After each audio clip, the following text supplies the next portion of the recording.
Hi, this is McComas. I'm an art quilter in Colorado, and I welcome you to my studio where we're going to spend a few weeks making some portrait quilts.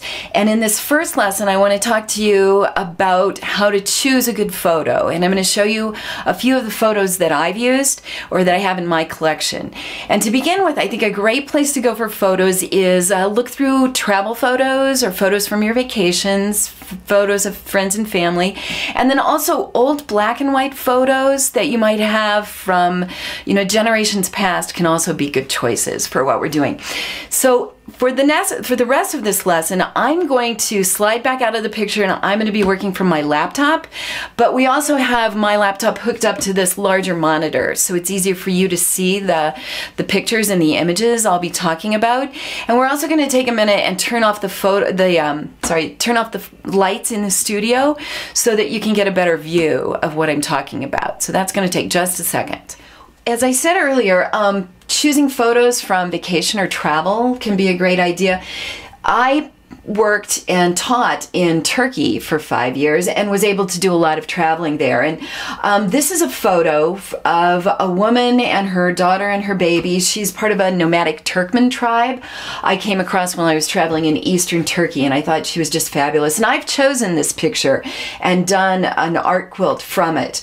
And what I like about it is the mother's face. She's not looking directly at you, but she just has this sweet expression on her face. So I liked her. Also, I really loved the costume that she's doing. But this can be a kind of a tough project if it's your first portrait quilt. So consider that. If there's a lot going on around the face, it might be too complicated. Also, she's looking off the screen, and sometimes that's off-putting for the person who's viewing your art because they're not engaged with you. They're looking off at something else, and you're left wondering, what is she looking at? So it might be a good choice, maybe not. The girl down here is another subject that I've used in an art quilt. She's looking straight at you, and when it's a child, that can be really quaint and really charming. Here's another photo from that same trip. Well, there they are. And these are two older women in the tribe, and they're looking directly at you. And in this case, it's a little disconcerting. It can be harsh depending on what their expression is. So think carefully about that. I did make an art quilt using these two women, but I wanted to make a piece that was sort of in your face and a little disconcerting. So that they worked for that purpose. Here's a shot. This man is Zeke, and he lived in my town here in Colorado. It was a mining town 100 years ago. And Zeke worked in the coal mine and then ran a casino on the side. And so he was quite a local character. And I found this picture in a local book on history, and I traced it down to Carnegie Library in Boulder, Colorado. And they gave me rights to use this photo. So if you're using someone else's photo, it's really important to keep in mind that you need to get permission if it's copyrighted. So that's important. Now this is a full body shot, and I did do a full quilt of Zeke. But again, for your first project, I recommend that you focus in just on the face. And this is an interesting face. So that might be a possibility. He's in black and white, so you can already see that there's good contrast and there's a lot going on in that face. Here's some other options. This was an old family photo, and I thought that this old man with a wrinkly face was nice, but I probably wouldn't choose him for this project. He's in shadow. He's probably his face is very tanned. He's in shadow, and I don't know if you can tell from your point of view, but he's wearing a hat, and it's completely lost in the dark tree behind him. So because of the darkness of this, you lose a lot of important details. So he might not be a good choice for this project. Oh, here's another one. This is a man down in the marketplace in Turkey.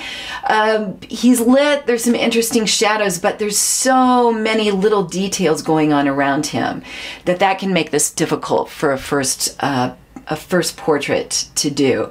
It's hard to know what to do with all of that stuff that's happening. Let's go to another old photo. Sometimes this happens when you scan old photos and make them digital. There's a finish on the photo that appears cloudy.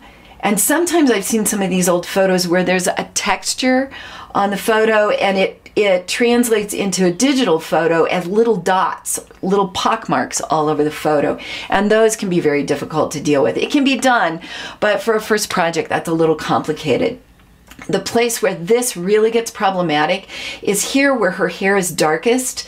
There's a shine, and so it's gonna translate into a light value when we start working in Photoshop in our next lesson.